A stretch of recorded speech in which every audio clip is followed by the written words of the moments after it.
Saudara Menteri Desa dan Pembangunan Daerah Tertinggal Yandri Susanto mengungkap ada desa di Kabupaten Bogor, Jawa Barat yang diagunkan atau jadi jaminan utang. Desa-desa ini sekarang dilelang. Kasus ini diungkap Mendes PDT Yandri Susanto saat rapat kerja dengan Komisi 5 DPR. Selasa pekan lalu, Yandri menyebut desa yang diagunkan adalah Desa Sukawangi, Kecamatan Sukamakmur, Kabupaten Bogor, Jawa Barat oleh seorang pengusaha pada tahun 1980. Mendes PDT juga bilang Desa Sukawangi sudah dipasangi plang dan akan disita. Warga desa pun sampai diusir. Yandri pun menyurati sejumlah pihak dan menegaskan tidak boleh ada desa yang dilelang. Desa Sukawangi, Kecamatan Sukamakmur, Kabupaten Bogor. Ini ceritanya lebih seru lagi, Pak. Jadi desa ini berdiri sebelum Indonesia merdeka. Tahun 80 ada seorang pengusaha minjam duit ke bank yang menjadikan agunan desa, Pak. Sekarang desa dilelang. Sudah dikasih plang bahwa akan disita. Saya surat para pihak, Pak. Saudara Sekretaris Desa Sukaharja mengungkap desanya dijadikan jaminan utang oleh seorang pengusaha perkebunan sejak tahun lalu. Pihak kejaksaan telah memasang plang penyitaan oleh negara. Desa Sukaharja memiliki 2.700 kepala keluarga. Dan akibat desa ini diagunkan, pelayanan administrasi terhambat.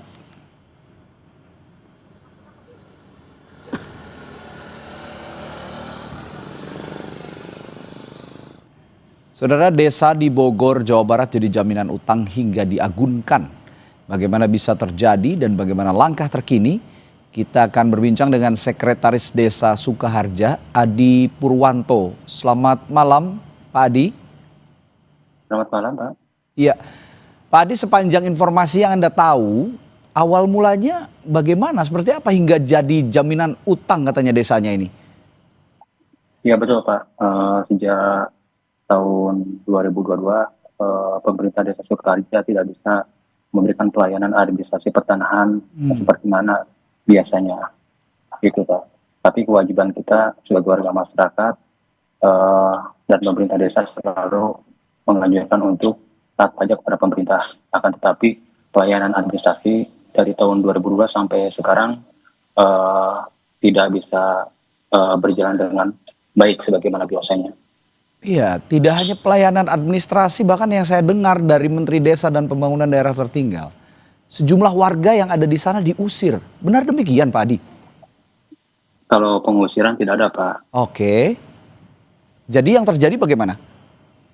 Yang terjadi pelayanan administrasi itu tidak bisa dijalankan dengan baik, seperti bayar PPh, PPhtB, balik nama, SPPT mutasi, itu tidak bisa.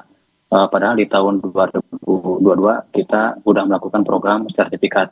Nah, otomatis setelah ada program sertifikat tersebut, warga masyarakat ingin SPPT-nya disesuaikan dengan sertifikat.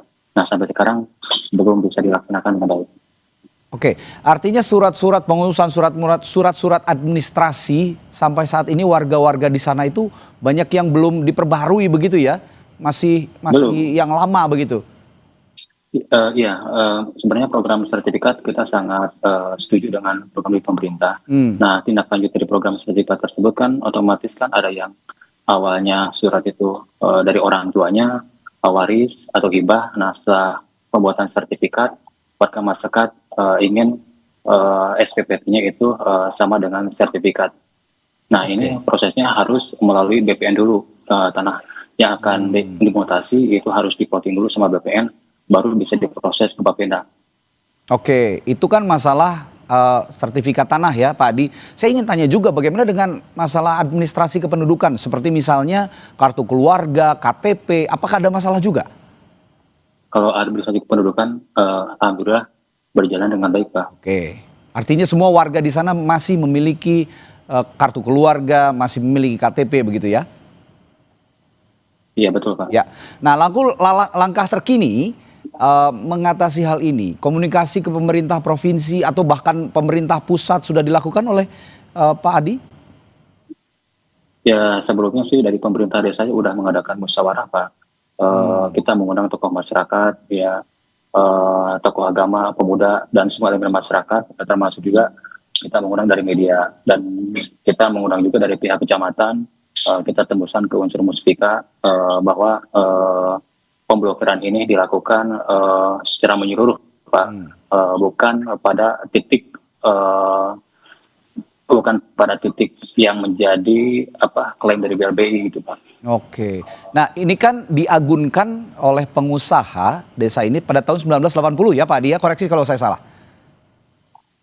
Iya. Ya, nah sampai saat Betul, Pak, ini sampai saat ini kan tadi Pak Adi mengatakan bahwa yang terkendala adalah pengurusan surat keadministrasian terutama seperti sertifikat tanah begitu yang tidak bisa diperbaharui. Nah, ini kan juga agak bahaya ketika masing-masing warga di sana tidak memiliki sertifikat tanah yang diperbaharui. Bisa saja nanti pihak-pihak yang tidak bertanggung jawab mengklaim. Apa langkah untuk sementara ini yang dilakukan supaya warga yang di sana juga punya legitimasi untuk tinggal di sana begitu, Pak?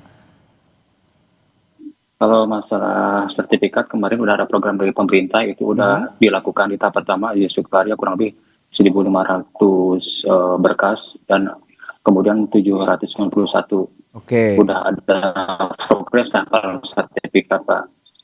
Oke, dan itu sudah legal ya, Pak ya?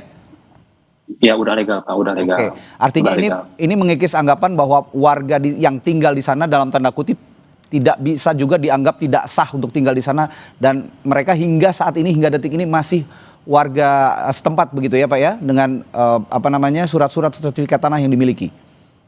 Ya, tapi kalau misalkan pemblokirannya sesuai dengan dari BLBI kan mengklaimnya itu kurang lebih 400 hektar, Pak. Iya. 400 hektar. Sementara kalau yang kita ngacu ke desa yang yang ada di Sukaharja, karena kan udah ada pemutakhiran gitu ya, Pak, tahun 87, itu setelah saya pelajari ya kurang lebih 80 hektar. Oke. Yang ada desa Cingcat atau Lidarmawan. Jadi itu terlalu luas untuk desa kami kalau misalkan diklaim kurang lebih 400 hektar, Pak, terlalu luas gitu. Terlalu luas, yang betul itu adalah 80 hektar ya Pak ya? Iya betul, Pak. Kalau misalkan saya lihat kalau 400 hektar itu dia ngacunya ke desa tahun 1960, Pak. Oke, ya ini yang berarti informasi terbaru yang bisa diberikan oleh Pak Adi Purwanto juga itu ya, bukan 400 hektar melainkan 80 hektar, sehingga ini juga jadi legalitas warga di sana untuk bisa mengklaim tanahnya sendiri jika memang di kemudian hari muncul kembali ada klaim bahwa salah seorang pengusaha di tahun 1980 tadi yang mengagunkan satu desa dengan luas 400 hektar itu tidak benar. Begitu ya Pak Adi ya, baik. Benar, Pak. Terima kasih Pak Adi Purwanto, Sekretaris Desa Sukaharja telah berbagi informasinya di Sapa Indonesia Malam. Iya, sama-sama, Pak. Sehat selalu, sampai jumpa lagi Pak Adi. Ya. Saudara, pemerintah akan melakukan evaluasi terhadap pelaksanaan MBG pasca banyaknya kasus siswa keracunan usai menyantap